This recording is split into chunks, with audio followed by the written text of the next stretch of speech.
14 news కి స్వాగతం. Bulletin లో ముందుగా హెడ్లైన్స్ చూద్దాం. రెడ్ బుక్ రాజ్యాంగంతో ప్రజలను, వైసీపీ నాయకులను, కార్యకర్తలను ఇబ్బందులకు గురి చేస్తోంది కూటమి ప్రభుత్వం. వైఎస్ జగన్ ఘాటు విమర్శలు.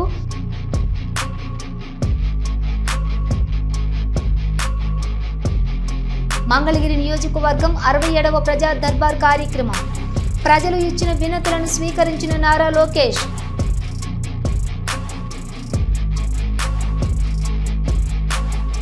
మంచిర్యాల జిల్లా లక్షిటిపేటలో వడ్డీ వ్యాపారి ఇంటి ఎదుట రైతుల ధర్నా. వడ్డీ వ్యాపారిని దండేపల్లి పోలీస్ స్టేషన్కు తరలించి కౌన్సిలింగ్ ఇచ్చిన పోలీసులు. 1 కోటి మంది మహిళలను కోటీశ్వరులను చేయడమే సీఎం రేవంత్ రెడ్డి లక్ష్యం. మంత్రి సీతక్క వెల్లడి.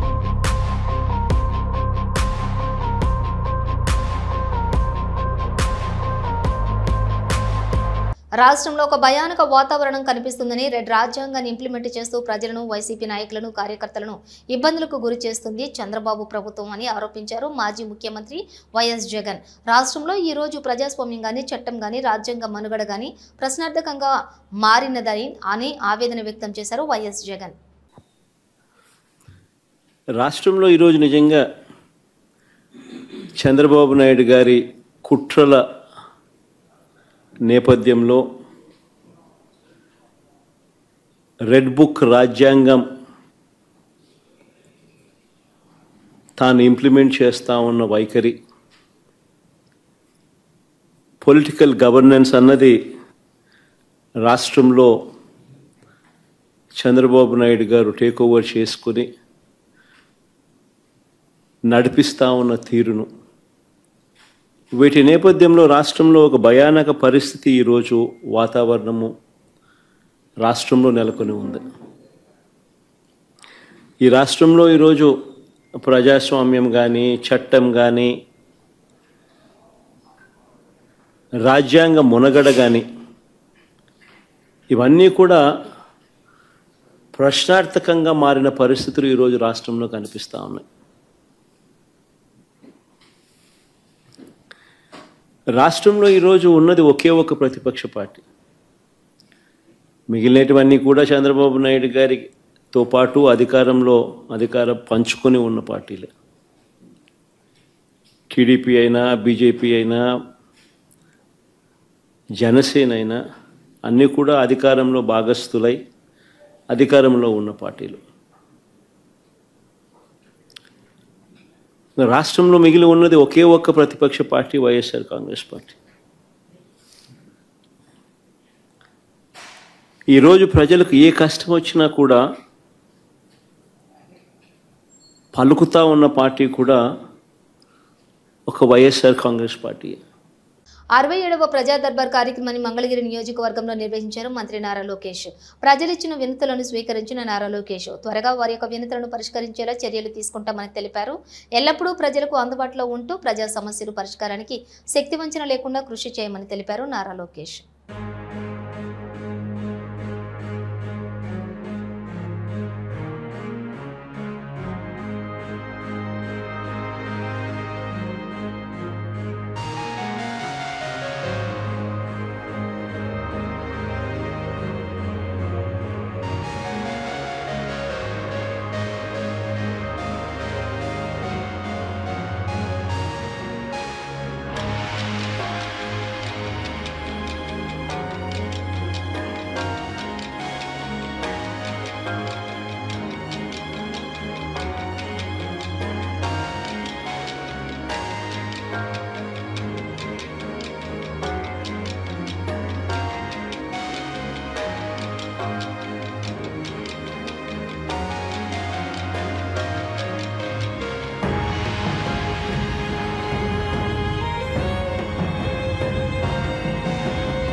రాష్ట్ర ఐటీ పరిశ్రమల శాఖ మంత్రి దుద్దిళ్ల శ్రీధర్ బాబు తన గొప్ప మానవత్వాన్ని చాటుకున్నారు. దిగులు చెందొద్దు, అండగా నేనుంటానంటూ రోడ్డు ప్రమాద బాధితుడికి ఆపన్నహస్తం అందించారు. సకాలంలో ఆసుపత్రిలో చేర్పించి చికిత్స అందించేలా చొరవ చూపించారు. మంగళవారం రాత్రి అధికార కార్యక్రమాలను ముగించుకొని వస్తున్న సమయంలో కేబుల్ బ్రిడ్జికి సమీపంలో ప్రమాదంలోని తీవ్రంగా గాయపడి రోడ్డు పక్కన పడి ఉన్న ఓ యువకుడిని చూసి చలించిపోయాడు. వెంటనే తన వాహనాన్ని ఆపి కిందకు దిగి బాధితుడికి ఆందోళనకు గురి కాకుండా కావద్దు అంటూ ధైర్యం చెప్పారు. స్థానిక పోలీసులను అప్రమత్తం చేశారు. స్వయంగా దగ్గరుండి క్షతగాత్రుడిని ఆటోలో నిమ్స్ ఆసుపత్రికి పంపించారు. సాయంగా ఓ కానిస్టేబుల్ ను కూడా వెంటనే పంపించారు. ఏదైనా అవసరం అయితే ఫోన్ చేయమని వ్యక్తిగత సహాయకుడిగా ఫోన్ నంబర్ కూడా ఇచ్చారు. ఆసుపత్రికి చేరుకోగానే నిమ్స్ వైద్యులతో ఫోన్లో మాట్లాడి మెరుగైన వైద్యం అందేలా చొరవ తీసుకున్నారు. చికిత్స అనంతరం ఆరోగ్య పరిస్థితిపై ఆరా తీశారు. సకాలంలో ఆసుపత్రిలో చేర్పించి మెరుగైన వైద్యం అందేలా కృషి చేసిన మంత్రి శ్రీధర్ బాబుకు బాధితుడి కుటుంబ సభ్యులు కృతజ్ఞతలు తెలిపారు.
ఉప్పల్ రింగ్ రోడ్డు నుంచి నారపల్లి వరకు 8 కిలోమీటర్ల మేర నిర్మిస్తున్న ఫ్లైఓవర్ పనులు శరవేగంగా జరుగుతున్నాయని రాష్ట్ర రోడ్లు భవనాల శాఖ మంత్రి కోమటిరెడ్డి వెంకటరెడ్డి అన్నారు. బుధవారం ప్రభుత్వ విప్ బీర్లా ఐలయ్య ఉప్పల్ ఎమ్మెల్యే బండారి లక్ష్మారెడ్డితో కలిసి ఫ్లైఓవర్ పనులను పరిశీలించారు. ఈ సందర్భంగా మంత్రి మాట్లాడుతూ యాదగిరిగుట్ట భువనగిరి వరంగల్ హైవేపై దాదాపుగా 8 సంవత్సరాల క్రితం ప్రారంభించిన ఫ్లైఓవర్ పనులు ఆర్థిక వనరులు ఇతర కారణాల వల్ల తీవ్ర జాప్యం జరిగిందన్నారు. తమ ప్రభుత్వం రాగానే ఫ్లైఓవర్ పై ప్రత్యేక దృష్టి సారించి కేంద్ర మంత్రి నితిన్ గడ్కరీతో సైతం చర్చలు జరిపి పనుల్లో వేగం పెంచామన్నారు. కేంద్ర ప్రభుత్వాన్ని ఒప్పించి మొన్నటి వరకు పనులు నిర్వహించిన కాంట్రాక్టర్ను సైతం మార్చి కొత్త వారికి పనులు అప్పగించామని, ప్రత్యేక శ్రద్ధతో పనుల్లో వేగాన్ని పెంచి త్వరితగతిన పూర్తి చేస్తామని అన్నారు. నగరంలోని పీవీ ఎక్స్ప్రెస్ హైవే తర్వాత అతిపెద్ద ఫ్లైఓవర్గా పేరున్న ఉప్పల్ ఫ్లైఓవర్ అన్నారు. వచ్చే దసరా నాటికి ఫ్లైఓవర్ పనులు పూర్తి చేసి ప్రజలకు అందుబాటులోకి తెస్తామని అన్నారు. యువత డ్రగ్స్ రహిత ఆంధ్రప్రదేశ్ దిశగా మెలగాలని పట్టణ సీఐబీ యాదగిరి అన్నారు. ఈ రోజు పట్టణంలోని ఆదిత్య కాలేజీలో జరిగిన డ్రగ్స్ రహిత ఆంధ్రప్రదేశ్ కార్యక్రమంలోని భాగంగా పట్టణ పోలీస్ శాఖ ఆధ్వర్యంలో విద్యార్థులకు అవగాహన సదస్సు నిర్వహించారు. ఈ సందర్భంగా యాదగిరి మాట్లాడుతూ డ్రగ్స్ కు అలవాటు పడి చాలా మంది ఇంజనీరింగ్ చదివే విద్యార్థులు బైక్ పై వచ్చి ఒంటరిగా ఉండే మహిళల మెడల్లో చైన్లు లాక్కుని వెళ్లి వారి రైలు పాలైన సందర్భాలు ఉన్నాయని, విద్యార్థి దశలో డ్రగ్స్ కు అలవాటు పడే జీవితాలను నాశనం చేసుకుంటున్నారని, కాబట్టి విద్యార్థులు డ్రగ్స్ కు దూరంగా ఉండాలని అన్నారు. ఈ కార్యక్రమంలోని ఎం ముత్యాలరావు, కాలేజ్ యాజమాన్యం, విద్యార్థులు పాల్గొన్నారు. అలా అయినటువంటి వ్యక్తులకే ఇదంతా మేము చెప్పేది. అలా మీరు ఎవరో అవ్వకూడదన్న ఉద్దేశంతోనే మేము ఇదంతా కూడా మీకు చెప్పేది. కాబట్టి మీరు ఎవరు కూడా శ్రద్ధగా చదువుకుంటే మీకు ఎటువంటి ఇబ్బంది అనేది ఉంది. ఆ చదువు మీద శ్రద్ధ అనేది ఎప్పుడైతే మీరు కోల్పోతారో దానివల్ల మీరు ఇటువంటి హ్యాబిట్స్కి అలవాటు పడడానికి ఎక్కువ అవకాశం ఉంటుందన్నమాట. సపోజ్ డ్రగ్స్ తీసుకునే అలవాటు వచ్చింది ఒకటికి, వాడికి కలిగే నష్టం ఏంటి అది కూడా తెలిస్తేనే కదా మీరు దాని దగ్గరికి వెళ్ళకుండా ఉండేది. డ్రగ్స్ తీసుకోవడం వల్ల మనకి శారీరకంగా అంటే ఆరోగ్యపరంగా మనకి కొంత నష్టం ఉంటుంది, మానసికంగా కూడా నష్టం ఉంటుంది అన్నమాట. శారీరకంగా ఆరోగ్యపరంగా ఉండే నష్టం ఏంటంటే డ్రగ్స్ అనేది కొంతమంది నోటి ద్వారా తీసుకుంటారు, కొంతమంది సిగరెట్ తాగడం ద్వారా తీసుకుంటారు, కొంతమంది ముక్కు ద్వారా తీసుకుంటారు, కొంతమంది ఏం చేస్తారంటే సిరంజ్ ద్వారా ఇంజెక్ట్ చేసుకుంటారు. మరి ముక్కు ద్వారా పిలిచేవాళ్ళు అనుకోండి, వాళ్ళకి శ్వాస సంబంధించినటువంటి వ్యాధులు వస్తాయన్నమాట. ఊపిరితిత్తుల్లో క్యాన్సర్ రావడం ఇటువంటివన్నీ కూడా వస్తాయన్నమాట. అదే మనకి ముక్కు ద్వారా పీల్చుకున్నారు అనుకోండి, వాళ్ళకి కూడా శ్వాస సంబంధమైనటువంటి ఇబ్బంది ఉంటుంది. సిగరెట్ ద్వారా తీసుకున్నా సరే, మనం ఏదైనా సరే ఒక పదార్థాన్ని తీసుకున్నాం అనుకోండి, అది మనకి ఈజీ డైజెస్ట్ అయిపోతే అది మనం మేలు చేస్తుంది. కానీ డ్రగ్స్ అనేది అంత ఈజీగా డైజెస్ట్ అవ్వదు. కానీ మన లివర్ అనేది ఏం చేస్తుంది, మనకి ఏదైనా సరే మన శరీరానికి హాని కలిగించే ఒక పదార్థం అనేది మన బాడీలోకి వెళ్తే అది దాన్ని ఫిల్టర్ చేసి పక్కకు తీసేస్తుంది. మనం తీసుకునే డ్రగ్స్ అనేది మన శరీరానికి హాని చేస్తుంది కాబట్టి ఆ లివర్ యొక్క ఫంక్షన్ కూడా డ్యామేజ్ అయిపోయి ఆ లివర్ కూడా డ్యామేజ్ అయిపోతుంది అన్నమాట. దాని పరంగా కూడా మనకి ఇబ్బంది ఉంటుంది. ముఖ్యంగా అన్నిటికన్నా మనం మెదడు యొక్క పనితీరు అనేది పూర్తిగా కొలాప్స్ అవుతుంది. తిరుమల నడక మార్గంలోని అవ్వచారి కోన వద్ద ఓ వ్యక్తి లోయలోకి దూకాడు. భక్తులు గుర్తించి విజిలెన్స్ అధికారులకు సమాచారం ఇచ్చారు. విజిలెన్స్ అధికారులు అతన్ని లోయ నుంచి బయటకు తీసి తిరుమల అశ్విని ఆసుపత్రికి తరలించారు. పేరు బోయ మాధవరాయుడు, తండ్రి మద్దిలేటి అని చెబుతున్నారు. దొర్నపాడు గ్రామం అని చెబుతున్నారు. పోలీసులు విచారణ చేస్తూ ఉన్నారు. అయితే గాయాల పాలైన వ్యక్తికి చికిత్స అందిస్తున్నారు. జనసేన పార్టీ విశాఖ దక్షిణ ఎమ్మెల్యే శ్రీ వంశీకృష్ణ నియోజకవర్గంలోని చేపట్టబోయే అభివృద్ధి పనుల గురించి మీడియాతో మాట్లాడారు. అందరికీ నమస్కారం. ఈరోజు సౌత్ నియోజకవర్గాన్ని ఒక మోడల్ నియోజకవర్గంగా తయారు చేయడానికి ఎన్డీఏ కూటమి నాయకులు అందరం కూడా నిరంతరం కష్టపడుతూ ఉన్నాం. ముఖ్యంగా మౌలిక సదుపాయాలు కల్పించాలి. రోడ్లు, అండర్గ్రౌండ్ డ్రైనేజు, అలాగే టాయిలెట్స్, అలాగే కాలువలు, వీటన్నిటిని కూడా పూర్తి స్థాయిలో చేస్తూ ముఖ్యంగా పూర్ణ మార్కెట్ కానీ, నెహ్రూ బజార్ కానీ, జగదంబ నుంచి పోస్ట్ ఆఫీస్ రోడ్డు కానీ, మళ్ళీ పోస్ట్ ఆఫీస్ నుంచి డాల్ఫిన్ వరకు రోడ్డు కానీ, అలాగే కలెక్టర్ ఆఫీస్ జంక్షన్ నుంచి కొత్త రోడ్డు వరకు ఉన్న రోడ్డు కానీ, ఈ రోడ్లన్నింటినీ కూడా పూర్తిగా డెవలప్ చేస్తూ ఇంకా ఎక్కడైతే సమస్యలు ఉన్నాయో వాటన్నీ కూడా చేస్తూ ఉన్నాం. ముఖ్యంగా ఒక రైతు బజార్ కావాలని చెప్పడం జరిగింది. రైతు బజార్ని కూడా ఏర్పాటు చేస్తూ ఉన్నాం. అలాగే పాత పోస్ట్ ఆఫీస్ దగ్గర బిల్డింగ్ ఏదైతే సబ్ రిజిస్టర్ ఆఫీస్ ఉందో దాన్ని కూడా రెడీ చేస్తూ ఉన్నాం. అలాగే ముఖ్యంగా ఆ ప్రాంతంలో పొల్యూషన్ చాలా ఎక్కువగా ఉంది కాబట్టి దానికి సంబంధించి పోర్టు వారి యొక్క సహకారంతో ఒక 25 crores పూర్తిగా దాన్ని పార్క్లా తయారు చేసి ఆ ప్రాంతాన్ని మొత్తాన్ని కూడా కాలువను పూర్తిగా ఆధునీకరిస్తూ ఉన్నారు పోర్టు వాళ్ళు. సో చైర్మన్ గారు కూడా ప్రత్యేకమైన ధన్యవాదాలు. ఆ ప్రాంతాన్ని అద్భుతంగా తయారు చేస్తున్నారు ఆయన. ఆ క్రూజ్ టెర్మినల్ దగ్గర నుంచి ఆ రోజ్ హిల్, అలాగే వెంకటేశ్వర టెంపుల్, అలాగే మసీద్, అలాగే విక్టోరియా రాణి టెంపుల్, ఆ విక్టోరియా రాణి యొక్క స్టాచ్యూ దగ్గర నుంచి రేపు టూరిజం బస్సును కూడా ఆ విధంగా ఆ రూట్లో కూడా తీసుకెళ్ళడానికి మేము ప్రయత్నం చేస్తున్నాం. రానున్న రోజుల్లో సౌత్ నియోజకవర్గాన్ని పూర్వవైభవం తీసుకురావడానికి నా శక్తి ఉంచిన పనిచేస్తూ ఉన్నాం. ఒక పక్క జనతా బజార్ని ఆధునీకరిస్తున్నాం, టీఎస్ఆర్ కాంప్లెక్స్ని కూడా ఆధునీకరిస్తూ ఉన్నాం. రానున్న రోజుల్లో ఆ ప్రాంతాన్ని మొత్తాన్ని కూడా పూర్తి స్థాయిలో డెవలప్ చేయడానికి మేము ముందుకెళ్తూ రానున్న రోజులు ఇంకా బెస్ట్ సర్వీస్ ఏం చేయగలమో చేయడానికి కూడా సిద్ధంగా ఉన్నాం.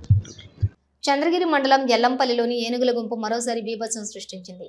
మంగళవారం రాత్రి ఎల్లంపల్లిలో పంట పొలాలపై పడ్డ 7 ఏనుగుల మంద ఫెన్సింగ్ రాళ్లు పంటలను ధ్వంసం చేశాయి. స్థానిక రైతులు ఫారెస్ట్ అధికారులకు సమాచారం అందించారు. ఏనుగుల నుంచి పంట పొలాలను రక్షించాలని ప్రభుత్వాన్ని గ్రామస్తులు, రైతులు కోరారు.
మంచిర్యాల జిల్లా లక్షెట్టిపేటలోని వడ్డీ వ్యాపారి ఇంటి ఎదుట రైతులు చేసిన ధర్నా చర్చనీయాంశమవుతోంది. మంచిర్యాల జిల్లా లక్షెట్టిపేట పట్టణంకు చెందిన అకినపల్లి శ్రీధర్ అనే వ్యక్తి లక్షెట్టిపేట పట్టణంలోని ఒక రైస్ మిల్లు లీజుకు తీసుకుని గత 15 సంవత్సరాల నుండి రైతుల వద్ద వడ్లు కొనుగోలు చేస్తున్నాడు. ఈ క్రమంలో రైతులకు దగ్గర ఉంటూ వారి వద్ద కొనుగోలు చేసిన ధాన్యంకు కొంతమంది రైతులకు డబ్బులు చెల్లిస్తూ మరికొంతమందికి రైతులకు చెల్లించకుండా ప్రతి సంవత్సరం ప్రామిసరీ నోటు రాసిస్తున్నాడు. ఇలా సుమారుగా 100 మంది రైతులకు 3 నుండి 4 కోట్ల రూపాయల వరకు డబ్బులు బాకీ పడ్డారు. వీరితో పాటుగా స్థానిక వడ్డీ వ్యాపారుల నుండి మరో 5 కోట్ల రూపాయలు అప్పు చేశాడు. ఈ అప్పులు బాధ నుండి తప్పించుకోవడానికి నిందితుడు శ్రీధర్ హైదరాబాద్కు పారిపోయి ఐపీ పెట్టడానికి ప్రయత్నం చేస్తున్నాడు. స్థానిక నాయకులు ఒత్తిడితోటి రైతులకు తన ఆస్తి అమ్మి డబ్బు చెల్లించేలా ఒప్పందం జరిగింది. ఇదిలా ఉంటే మల్యాల విశ్వనాథం అనే వడ్డీ వ్యాపారి ఆకినపల్లి శ్రీధర్ కు కొంత మొత్తం అప్పుగా ఇచ్చాడు. తనకు డబ్బు ఇవ్వకుండా శ్రీధర్ రైతులకు డబ్బులు ఇవ్వటం ఇష్టం లేక సదరు వ్యాపారి విశ్వనాథం శ్రీధర్ తన అగ్రికల్చర్ ల్యాండ్ అమ్మకుండా కోర్టు నుండి స్టే ఆర్డర్ తీసుకొని వచ్చాడు. ఈ విషయం తెలిసినటువంటి దండేపల్లికి చెందినటువంటి సుమారుగా 50 మంది రైతులు ఈ రోజు ఉదయం విశ్వనాథం ఇంటి ఎదురుగా బైఠాయించి ఆందోళన చేపట్టి నిరసన తెలిపారు. పోలీసులు సంఘటన స్థలానికి చేరుకుని వడ్డీ వ్యాపారానికి దండేపల్లి పోలీస్ స్టేషన్ కి తరలించి కౌన్సిలింగ్ ఇస్తున్నారు. అయితే రైతులకు ఇబ్బంది కలగకుండా చూడాలని సూచనలు చేస్తున్నట్లుగా సమాచారం.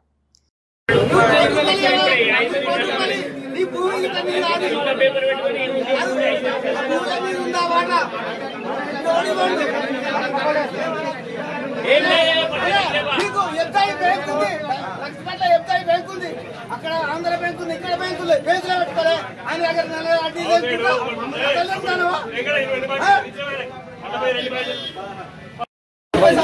అమలు పని చేస్తాడు.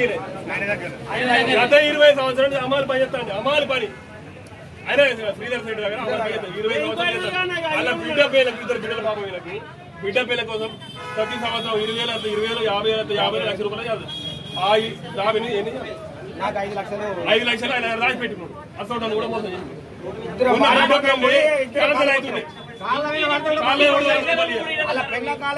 భార్య వాడు ఆయన కాలం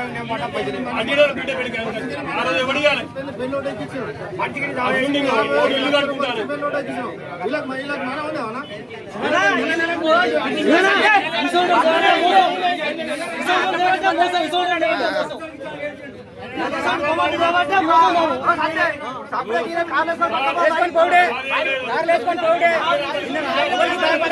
పెద్దపల్లి జిల్లా ముత్తారం మండలం ఖమ్మంపల్లిలోని తాడిచెర్ల బ్లాక్ 2 ఇసుక క్వారీ వద్ద లారీ డ్రైవర్ ధర్నా. ఇసుక క్వారీ ముందు లారీ డ్రైవర్లు బైఠాయించి నిరసన. ఈ సందర్భంగా డ్రైవర్లు మాట్లాడుతూ గత వారం రోజులుగా ఇసుక క్వారీలో ఇసుక లోడింగ్ సరిగ్గా జరగకపోవడంతో తీవ్ర ఇబ్బందులు పడుతున్నాం. మేము చర్యల్లో ఉండగా కొంతమంది క్వారీ వారికి ఫోన్ చేసి లోడింగ్ డబ్బులు మాట్లాడుకున్న వారి లారీలను క్వారీ ఇన్ఛార్జ్ వచ్చి సైడ్ నుండి తీసుకుని వెళ్లి లోడింగ్ చేసి పంపిస్తున్నారని ఆరోపించారు. తాము వారం రోజులుగా ఇల్లు పిల్లలు వదిలి తిండి మంచినీళ్లు లేక రాత్రి అడవిలో నిద్ర రాక నరకయాతన పడుతున్నామని ఆవేదన వ్యక్తం చేశారు. వెంటనే జిల్లా కలెక్టర్ మైనింగ్ అధికారులు వెంటనే స్పందించి మాకు లోడింగ్ చేయించాలని డిమాండ్ చేశారు.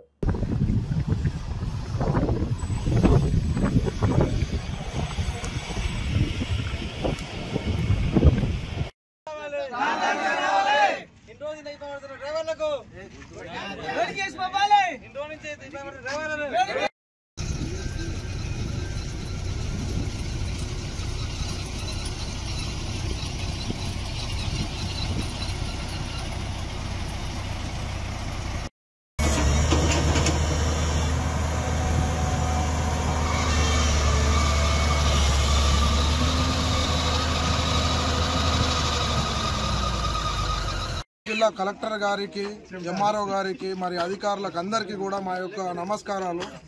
మేము ఇక్కడికి తాటిచెర్ల బ్లాక్ 2 ఖమ్మంపల్లికి వచ్చేసి ఈ రోజుకి 6వ రోజు. మేము 10-11వ తారీఖు నుంచి రావడం జరిగింది. ఆ రోజు నుంచి కూడా మాకు లోడింగ్లు లేక లోడింగ్లు చక్కగా చెయ్యక వాళ్ళు మమ్మల్ని రకరకాలుగా ఇబ్బందులు పెడుతూ ఇక్కడ పక్క దోబట్టి లారీలు వచ్చే లారీలని లోడ్లు చేసుకుంటా వాళ్ళపై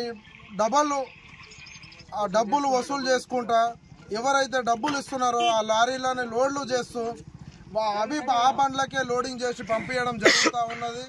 మేము ఈరోజు 6 రోజులు 7 రోజులు ఇక్కడ మేము రోడ్ల మీదనే పండడము, రోడ్ల మీదనే ఉండడము జరుగుతుంది. మా డ్రైవర్లకు తిండి లేక, నీళ్లు లేక, నిద్ర లేక మాకు రకరకాలుగా ఈ దోమలలో ఈమలలో ఇబ్బందులు జరిగి మాకు ఈ రాత్రి పూటలో ఈ చెట్లలో నిద్రలు రాక, తిండి లేక మేము మా పిల్లలను నిడిచిపెట్టి నిన్ను బాధలు పడుతూ ఉన్నాము.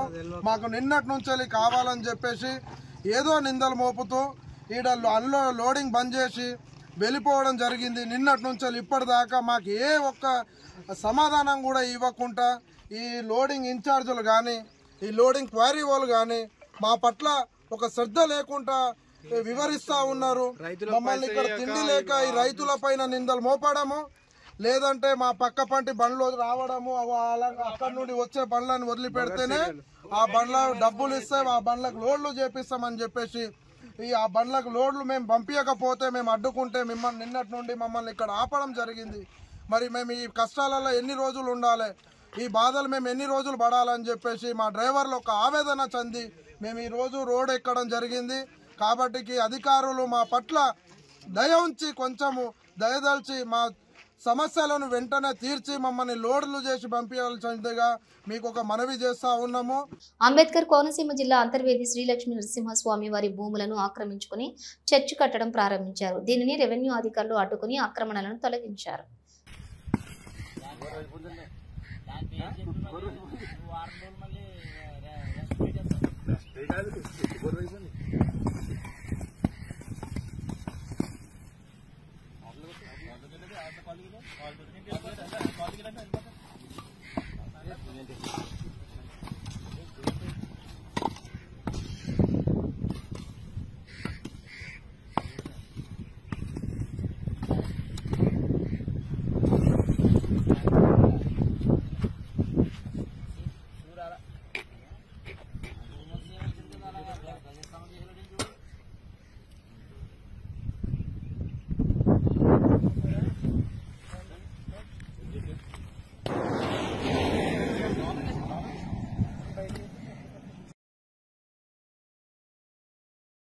జయశంకర్ భూపాలపల్లి జిల్లా రేకుండ పాండవుల గుట్ట వద్ద ఈ నెల 10వ తేదీన జరిగిన భూపాలపల్లి మండలం కొంపల్లి గ్రామానికి చెందినటువంటి రవి హత్య కేసులో 6 నిందితులను అరెస్ట్ చేసి రిమాండ్కు తరలించినట్లుగా భూపాలపల్లి డీఎస్పీ సంపత్రావు మీడియా సమావేశంలో తెలిపారు. గత కొంతకాలంగా రెండో భార్య రేణుకకు అక్రమ సంబంధం ఉన్నదని అనుమానంతో శారీరకంగా మానసికంగా రవి హింసించడం చేస్తున్నాడని పెద్ద మనుషుల సమక్షంలో పంచాయతీలు జరిగినప్పటికీ రవి ప్రవర్తనలో మార్పు రాలేదు. దీంతో రెండో భార్య కుమారుడు శ్రీకర్ తన తల్లి Renuka KTPP security guard guard శ్రీపాల్తో కలిసి రవిని హత్య చేయాలని పథకం పన్నామని, మరో ముగ్గురుతో కలిసి రవిని హత్య చేశారని డీఎస్పీ తెలిపారు. అయితే నిందితుల వద్ద నుంచి 5,000 నగదు, ఒక కారు, ఒక 6 ఫోన్లను స్వాధీనం చేసుకున్నట్లుగా తెలిపారు డీఎస్పీ సంపత్రావు.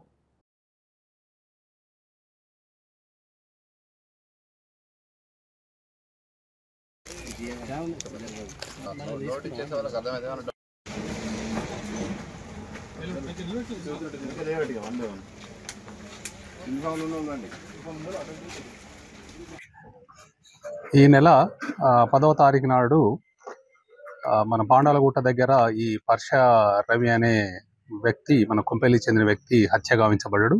అందులో వారి మొదటి భార్య ఈ పర్ష రవికి రెండవ భార్య ద్వారా పుట్టిన సంతానం మీద అనుమానం ఉన్నట్టు మరి కొంతమంది మీద అనుమానం దరఖాస్తు ఇవ్వబడ్డది. అందులో భాగంగా చిట్యాల సిఐ గారు ఆ కేసును పరిశోధన కొనసాగిస్తున్నాడు. అందులో భాగంగా ఇవాళ ఒక నమ్మదగిన సమాచారం మేరకు ఇవాళ మనం రేగొండ చెక్పోస్ట్ దగ్గర చెకింగ్ చేస్తుండగా ఉదయం పూట ఒక కారు, అందులో టోటల్ 6 మెంబర్స్ అందులో అనుమానాస్పదంగా కనబడితే వాళ్ళను ఇంట్రాగేషన్ చేయగా ఈ రేణుక కొడుకు అంటే ఇది మొదటి భర్త, అది రెండో భర్త కొడుకైన శ్రీకర్ ఉంటాడు. ఈ శ్రీకరును ఈ తర్వాత వీళ్ళ తల్లి రేణుక, తర్వాత ఎవరైతే అనుమానం పడతాడో ఈ శ్రీపాల్, వీళ్ళు ముగ్గురు కలిసి ఎట్టి పరిస్థితుల ఈ పర్ష రవిని చంపాలని నిర్ణయించుకొని దానికి ఏదైతే ఫైనాన్షియల్గా ఎయిడ్ 1,50,000 వరకు ఈ శ్రీపాలు, కాగిత శ్రీపాలు నేను సపోర్ట్ చేస్తా అని చెప్పి అతను చెప్తే, ఇతను ఎవరైతే ఇతని కొడుకున్నాడు కదా శ్రీకర్ అని చెప్పి, ఆ శ్రీకర్ తనకు పరిచయమైన ఈ బొమ్మకంటి ఉదయ్ చంద్ర అని చెప్పి అతను ఎవరంటే దమ్మన్నపేట, కానీ ఇప్పుడు వరంగల్లో కార్ డ్రైవర్గా పనిచేస్తున్నాడు.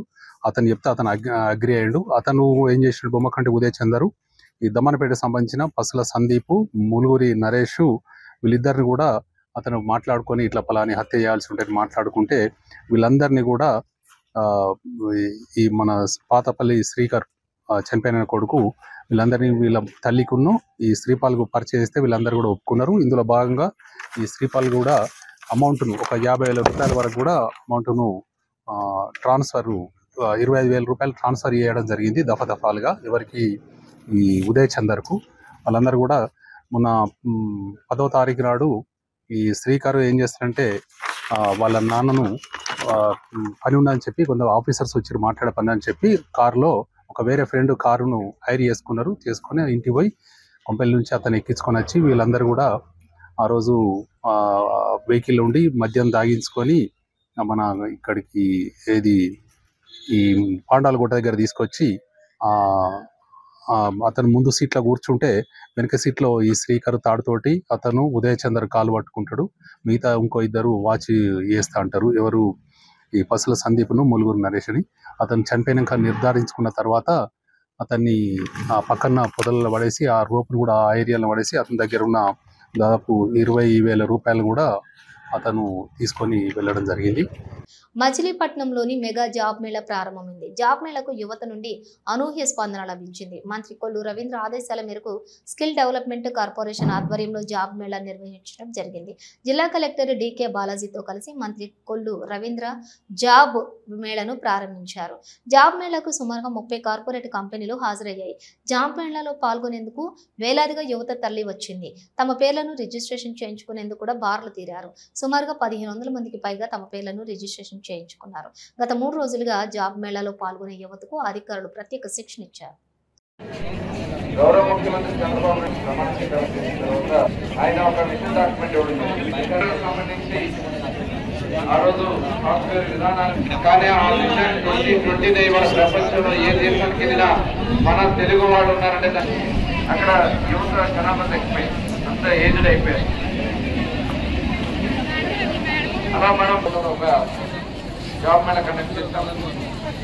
అలాగే ఇదే నేషనల్ కాలేజీని ఆ రోజు స్కిల్ డెవలప్మెంట్ సెంటర్ కింద గవర్నమెంట్ అందరూ చూస్తారు. అదే స్కిల్ డెవలప్మెంట్ కార్పొరేషన్ ఈరోజు మచిలీపట్నంలో గౌరవ ముఖ్యమంత్రి వర్యులు నారా చంద్రబాబు నాయుడు గారు, అలాగే పవన్ కళ్యాణ్ గారు, యువ నాయకులు నారా లోకేష్ గారు ఈ రాష్ట్రంలో 20 లక్షల మందికి ఉద్యోగాలు కల్పించాలనే లక్ష్యంతో ఈరోజు ఒక పక్క పరిశ్రమలు ఒక పక్క ఇన్వెస్ట్మెంట్స్లు ఆహ్వానిస్తూనే ఎక్కడికక్కడ జాబ్ మేళాలు కండక్ట్ చేయడం జరుగుతోంది. అందులో భాగంగా Andhra Pradesh state skill development corporation ఆధ్వర్యంలో ఈరోజు మెగా జాబ్ మేళా ఇక్కడ నిర్వహించబడతా ఉంది. తిరుమల శ్రీవారి దర్శనార్థం కుటుంబ సమేతంగా తిరుమల విచ్చేసినటువంటి హీరోయిన్ ప్రణతికి టీటీడీ అధికారులు స్వాగతం పలికి దర్శన ఏర్పాట్లు చేశారు. వీఐపీ ప్రారంభ దర్శనంలోని స్వామివారిని దర్శించుకున్నారు. అధికారులు ఆలయంలోని రంగనాయకుల మండపంలో వేద ఆశీర్వచనం అందించగా అధికారులు తీర్థప్రసాదాలను అందించారు. సీఎం రేవంత్ రెడ్డి కళ 1 కోటి మంది మహిళలను కోటీశ్వరులను చేయాలని అన్నారు మంత్రి సీతక్క. పెద్దపల్లి నియోజకవర్గంలోని ఇందిరా మహిళా శక్తి సంబరాలలోని పాల్గొన్న మరియు ఇతర మంత్రులు వడ్డీ లేని రుణాల చెక్కులు, లోన్ బీమా, ప్రమాద చెక్కులను పంపిణీ చేశారు. ఇచ్చిన ప్రతి హామీని ఒక్కొక్కటిగా నెరవేరుస్తూ వస్తుంది మా ప్రభుత్వం అని తెలిపారు సీతక్క. శ్రీధర్ బాబు గారు, విజయరమణ గారు చెప్పినట్లుగా మేము ఎన్నికల ముందు సోనియా గాంధీ గారు, రాహుల్ గాంధీ గారు ఇచ్చిన మాటలను నిలుపుకోవటం కోసం మహాలక్ష్మి కార్యక్రమాలని నేను ప్రారంభిస్తాను అని చెప్పి సోనియా గాంధీ గారు ఏదైతే మాకు చెయ్యమని ఆదేశించారో ఆ రోజున ఎన్నికల ముందు ప్రకటించినటువంటి ప్రకటనకు అనుకూలంగానే ఆ రోజు చెప్పినటువంటి అన్ని కార్యక్రమాల్ని రేవంత్ రెడ్డి గారి ప్రభుత్వంలో ఒక్కొక్కటి తీర్చుకుంటూ వస్తున్నాం. ప్రతి మహిళ సంతోషంగా ధైర్యంగా ముందుకు పోగలుగుతుంది. అందుకనే సీఎం రేవంత్ రెడ్డి గారి యొక్క కళ 1 కోటి మంది మహిళలను కోటీశ్వరులను చేయాలని మరి కంకణం కట్టుకొని ఈ రోజు యొక్క పరిపాలన చేయడం జరుగుతూ ఉంది. కేవలం మాటలు కాదు, మన ప్రభుత్వం వచ్చినటువంటి 48 గంటల్లోనే మహిళలకు ఆర్థికంగా భారం పడకూడదంటే మరి కనీసం వాళ్ళు అమ్మగారి ఇళ్లకు వాళ్ళకు నచ్చిన గుడికి నచ్చిన ప్రదేశం పోవాలంటే వాళ్ళ మీద భారం పడకూడదు. వాళ్ళ కోరికలు మొక్కులు బిడ్డల దగ్గరికి, కొడుకుల దగ్గరికి, హాస్టళ్లకు వెళ్ళాలంటే అని ఉచిత బస్సు ప్రయాణం పెట్టడం జరిగింది. ఇవి బులెటిన్ విశేషాలు. మరో బులెటిన్తో మళ్ళీ కలుద్దాం. అంతవరకు చూస్తూనే ఉండండి